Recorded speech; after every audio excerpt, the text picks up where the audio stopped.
আচ্ছা, এখন আমরা দেখব কিভাবে ফাইল কপি করতে হয় পেন ড্রাইভ থেকে রিমোটে। প্রথমে মেনুতে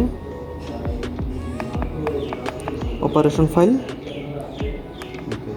কপি ফাইল,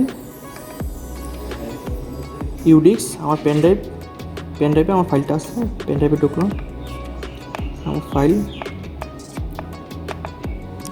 আমার ফাইলটা আছে এখানে, এটা কপি করে নিলাম, কপি সাকসেসফুল। যদি আমি আমার ইন্টারনাল ডিস্ক ফাইলে যাই তাহলে ফাইলটা কপি হয়ে আছে। আমি যদি পেন ড্রাইভটা খুলেও রাখি তাহলেও ফাইলটা শো করবে। এমনকি আমি চালাইতেও পারবো। আর ফাইলটা আবার যদি আমার দরকার শেষ হয়ে যায় আমি ডিলিট করে নেব। Delete file, internal file, CNC file delete হয়ে গেছে। ভিউতে গেলে ফাইল ইন্টারনাল ডিস্ক খালি হয়ে গেছে।